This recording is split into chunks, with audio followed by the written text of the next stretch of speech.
오늘 말씀은 사사기 19장에서 21장까지 자기 생각대로 살 때라는 제목으로 은혜를 받고자 합니다. 오늘 우리가 사사기 19장에서 21장까지 세 장을 우리가 읽었는데, 이렇게 세 장을 한 번에 읽은 이유는 전체가 하나의 이야기이기 때문에 세 장을 같이 읽은 거예요. 그리고 여기 나오는 이야기는 사사기에서 지금 제일 뒤쪽에 나와 있는데, 사사시대가 400년이잖아요. 그 제일 뒤에 있었던 이야기가 아니고 사사기 초기 시대의 이야기예요. 그걸 어떻게 아느냐 하면은 20장 28절에 보면은 거기에 비느하스가 나와요. 비느하스는 어디 나오냐면은 민수기에 나오는 이야기죠. 민수기에 비느하스가 이스라엘 백성들이 모압 여인과 간음하다가 재앙을 받아서 이스라엘 백성들에서 많은 사람들이 죽음을 당하지요. 그때 이 비느하스가 어떤 족장이 모압 여인과 그 장막에 들어가서 포개져 있는 것을 보고 칼로 그들을 찔러서 죽였더라. 그러므로 해서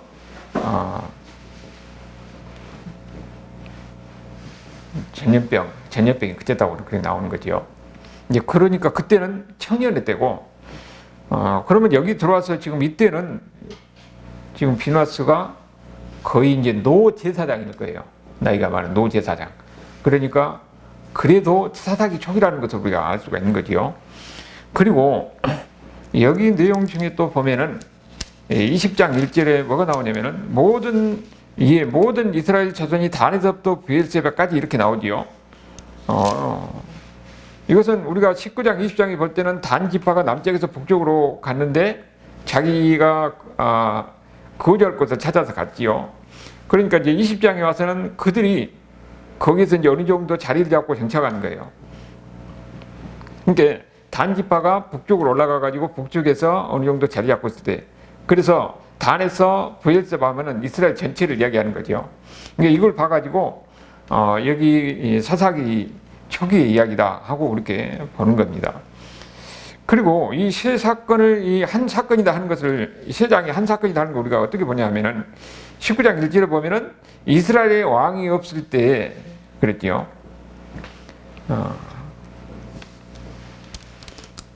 이스라엘의 왕이 없을 때. 그런데 21장 제일 마지막에 보면은 뭐라고 나와요? 21장 제일 마지막에 그때 이스라엘의 왕이 없으므로 사람이 각기 자기 소근에 옳은 대로 행하였더라, 이렇게 나오는 거죠. 그러니까 제일 끝장과 제일 처음에 왕이 없을 때, 이스라엘 왕이 없을 때 그들이 어떻게 행했는가 하는 것을 이야기하고 있어요. 그래서 19장에서 이제 처음에 시작할 때 보면은 이 이야기 사건이 어떻게부터 시작이 됐냐? 에브라임 산지에 어떤 네이 사람이 첩을 두었더라, 여기서부터 시작해요. 지금 보면은 네이 사람이 첩을 두었다 하는 것 자체가 굉장히 문제가 있는 거지요.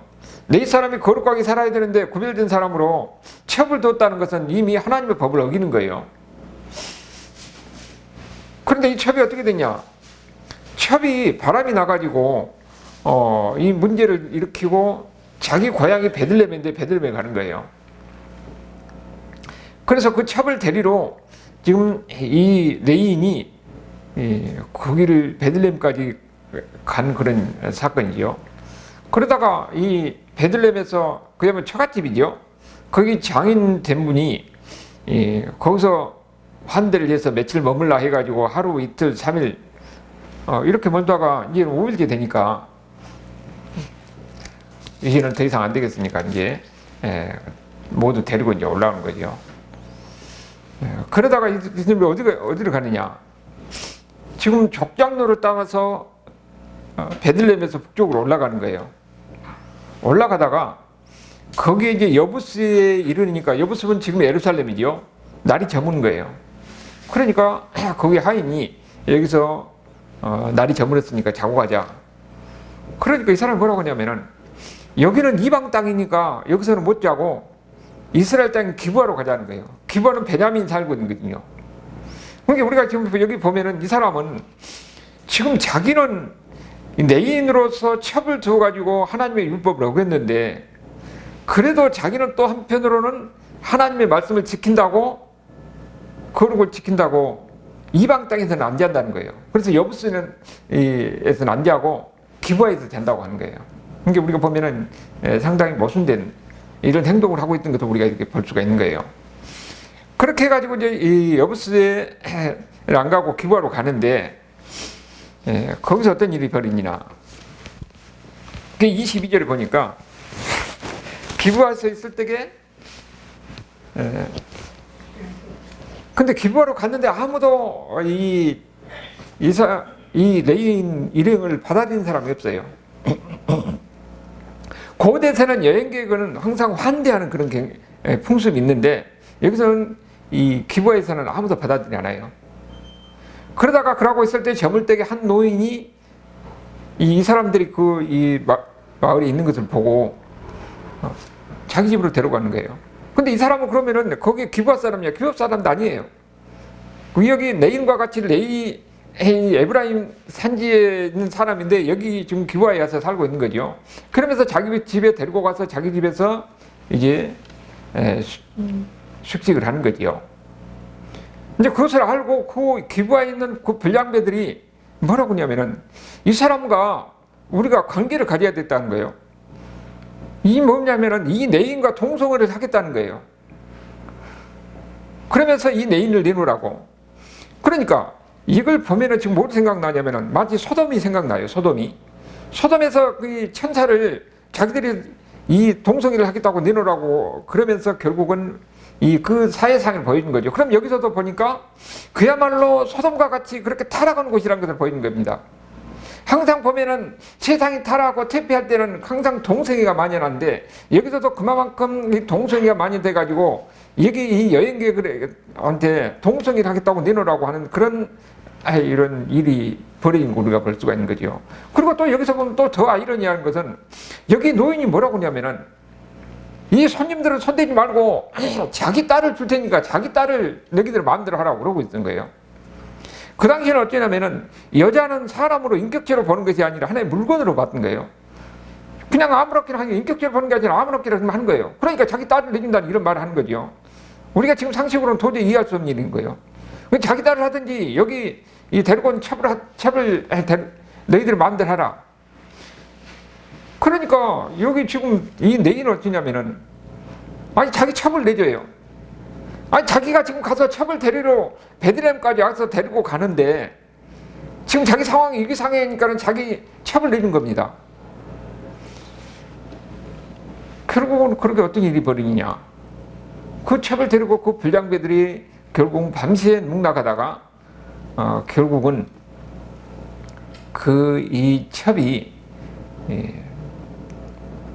그러니까 들어와서 문간에서 이제 죽은 거지요. 근데 더 웃기는 것은 여기에 있는 이 내인은 그런 가운데서 자기가 이 첩을 찾지도 않아요. 이미 위기 상황에서 이 여자를 내주고 자기는 어떠냐? 이제는 자기 길을 가려고 하는 거예요. 자기 길을 가려고 문을 열고 보니까는 자기 첩이 거기서 죽어 있는 겁니다. 그것도 죽은지도 모르고 그냥 같이 일어나 가자고 그러고 하고 있는 거예요. 그러니까 이 사람이 이 여자를 사랑한 것도 아니고 완전히 자기 중심적으로 장기적인 이기적인 사람이라는 것을 알 수 있는 거죠. 그냥 밖에 나와서 보니까는 거기 죽어 있는 것 모습 보고 가자고 한 겁니다. 그러니까 이것을 뭘 보면은 그 당시의 사회상이 어떤가, 얼마나 그 사회상이 타락하는 건가. 더군다나 하나님의 백성이고 이 하나님의 특별히 구별된 레인이라고 한 사람이 이렇게 타락하는 모습을 보이는 거예요. 지금 그런 사회상을 여실히 보여준 거죠. 그러니까 이 사람이 또 어떤 일을 하냐면은 그 죽은 시체를 이 낙에다 싣고 가서 12토막을 내가지고 이스라엘 12지파에게 보낸 겁니다. 아주 잔인한 일을 하는 거죠. 그러니까 이렇게 하는 것도 엄청나고 잔인한 일인데 이것에 대해서 별로 죄의식이 없는 거예요. 그만큼 사람이 이 도덕감이 무너지면은 이런 악을 행하는 겁니다. 왜 이런 일을 다 어떻게 해서 어디서 왔느냐? 하나님을 왕으로 섬기지 않는 거예요. 하나님 무수한지 모르고 자기 마음대로 이렇게 하다 보니까 사회상이 이렇게 타락하고 퇴폐한 그런 모습이에요. 더군다나 이들이 누구냐면은 하나님의 백성들이에요. 하나님의 백성들이 하나님을 왕으로 섬기지 않으니까 이런 그야말로 무시무시한 일이 이렇게 벌어지는 그 당시에 하나님의 백성들이 이스라엘 사회의 모습을 우리에게 보여주고 있다는 거예요. 이제 이런 것을 알고 결국은 온 이스라엘이 이제 미스바에 모는 겁니다. 그 당시에는 아직 성전이 없었기 때문에 문제가 있으면 항상 미스바에 모여서 이스라엘 백성들이 총회를 하고 그랬던 거죠. 그러니까 20장 1절에 보니까는 미스바에 모여서 이제 자초정부도 어떻게 해서 이런 일이 벌어졌느냐. 그러니까 이 네인이 하는 말이 보면 참 웃겨요. 이 사람이 뭐라고 하냐면은 자기 기브아에서 자려고 하는데 이 기브아 사람들이 자기를 죽이려고 했다는 거예요. 그러면서 결국은 자기 첩을 이렇게 죽였다. 그런데 기브아 사람들이 자기를 죽이려고 한 거 아니에요. 오히려 저 상관하가 이 동성애 하려고 그런데 자기가 첩을 내줘가지고 첩이 죽었잖아요. 그러니까 이 사람들은 온 이스라엘 그 사람들이 모인 앞에서 뭐라고 하냐면은 자기한테 불리한 이야기를 안 해요. 자기한테 유리한 이야기만 하고 있는 겁니다. 결국은 그러니까 이스라엘 백성들이 그 대표를 뽑아가지고 기브아로 보내가지고 기브아에 가서 그 불량배를 내놔라. 그러니까 기브아 사람들을 또 어떻게 하느냐. 오히려 그 불량배들을 내놓은 것이 아니라 자기들이 이제는 다른 이스라엘 그 나머지 지파들과 싸우려고 오히려 군대를 모셔서 다시 대항하는 겁니다. 그러니까 그 기브아 사람들은 어쩌냐면은 그 불량배들의 그 하는 행동이 옳으냐 그러냐 이런 걸 따진 게 아니고 이 사람은 우리 동족이고 우리 편이니까 우리는 무조건 우리 편이에요. 그러니까 그들 편에 서서 그렇게 싸우려고 하는 겁니다. 그러니까 여기는 사회는 옳고 그름이 없어요. 무조건 우리 편이면은 그가 옳든지 그러든지 그걸 다 정당화시키고 그 편에 서는 겁니다. 근데 이것이 좀 어디서 그러냐면은 항상 나라가 망하려고 하면은 딱 그런 거예요.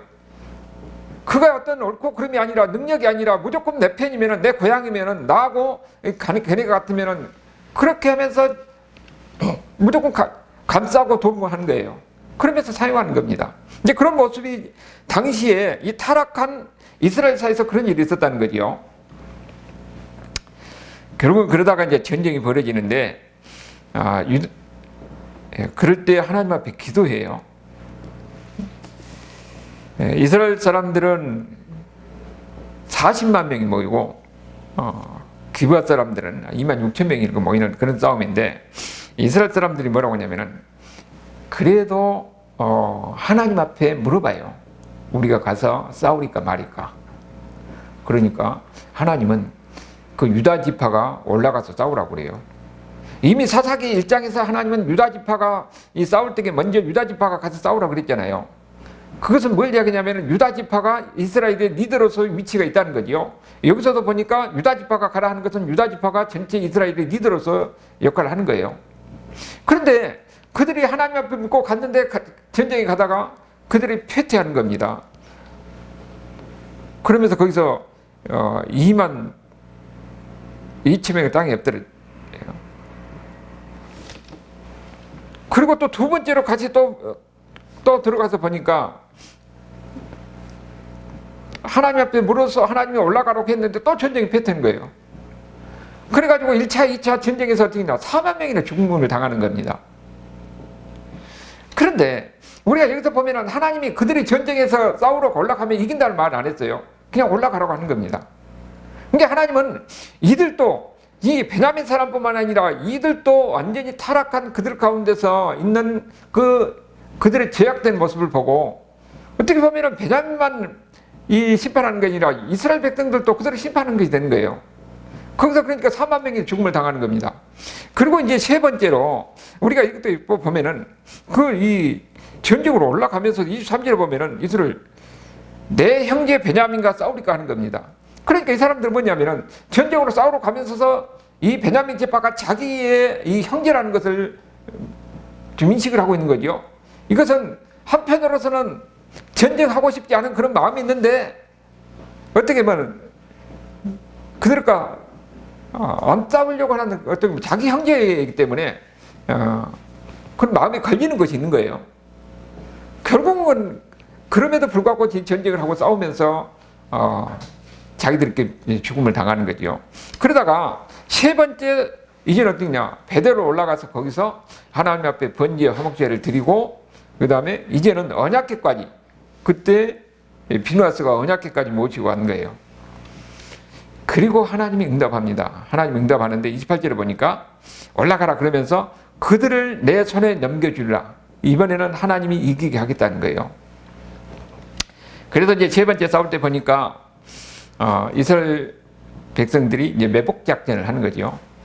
똑같이 군대가 가가지고 앞에서 유인 작전을 한쪽에서는 매복하고 앞쪽에서는 유인 작전을 쓰고 그리고 그 기브아 사람들이 그 성읍에서 나와서 치러 나올 때에 뒤에 들어가서 그 성읍에 들어가서 성읍에 불을 질러버린 거죠. 결국은 그렇게 해가지고 이 기브아 사람들을 죽였는데 어떻게 되냐? 2만 6천 명 중에서 600명 남았고 나머지 다 죽음을 당하는 거예요. 결국은 자기 편이니까 내 편이니까 그들의 옳고 그름을 따지지 않고 그들의 편에서 전쟁을 하다가 어떻게 되면 결국은 한 지파가 다 이스라엘 한 지파가 없어지게 될 이런 지기까지 이르게 되는 거예요. 우리가 여기 보면은 이스라엘 전체와 그 베냐민과 싸움에서 그들이 하나님을 떠날 때에 그들에게 임하는 고통이 무엇인가 하는 것을 보이는 거죠. 근데 여기 베냐민 사람들은 그걸 보면은 전쟁에 오면서 하나님 앞에 물었다는 이야기도 없어요. 무조건 기브아의 그 불량배들을 자기 편으로 생각하고 그러면서 싸우다가 결국은 멸망이 되는 이런 불행한 일이 벌어진 거죠. 그리고 35절을 보면은 뭐라고 하냐면 여호와께서 이스라엘 앞에서 베냐민을 치셨다 그렇게 이야기 나와요. 하나님이 개입하는 거예요. 하나님이 개입했는데 그렇다고 해서 이들의 하는 행동이 다 옳다는 것이 아니에요. 이 전쟁이 옳다는 것 아니에요.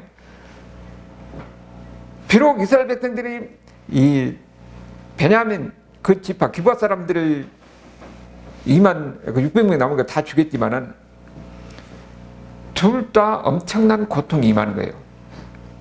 하나님을 따서 자기 마음대로 하다가 결국은 이런 전쟁이 일어나서 이스라엘 백성도 엄청난 많은 4만 명이나 죽고 여기에 이 베냐민 사람들은 완전히 그 부족이 다 지파가 한 멸망할 정도로까지 이르게 되는 이런 불행한 일이 벌어진 거예요.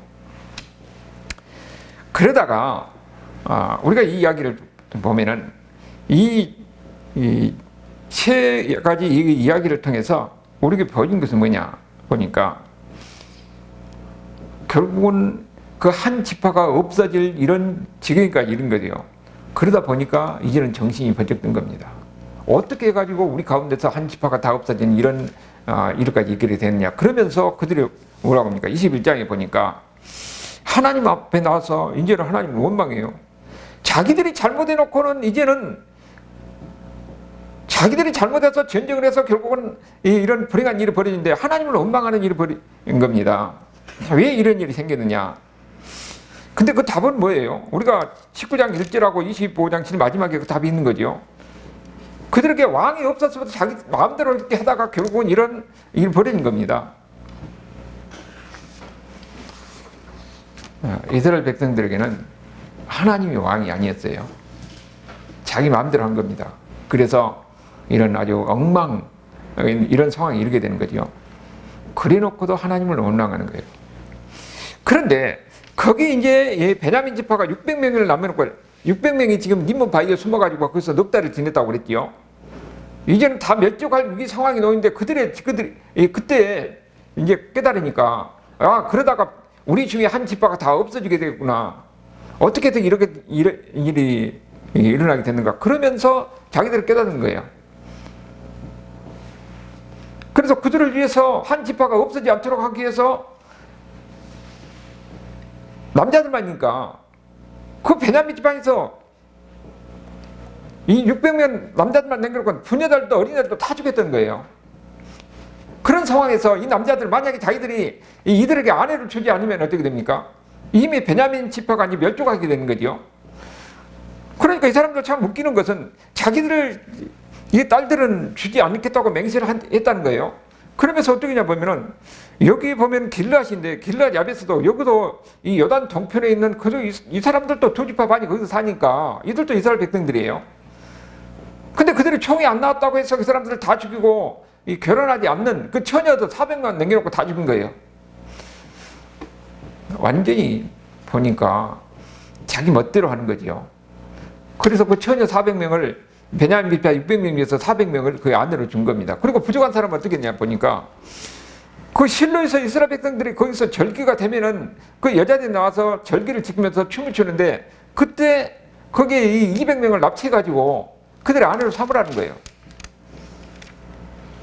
완전히 어떻게 보면은 세상이 완전히 제멋대로 살아가는 그런 상황이라는 것을 우리가 알 수가 있는 거죠. 하나님이 왕이 되지 않으니까 자기 속에서 자기 한 대로 하다 보니까 이런 지경까지 이르게 되는 겁니다. 그 당시에 사회상이 어떤 것인가 하는 것을 우리에게 보여준 거죠. 그런데 그 마지막에 보면은 이제 21장 마지막에 보면은 여기에 600명이 살았다는 것은 하나님의 은혜예요.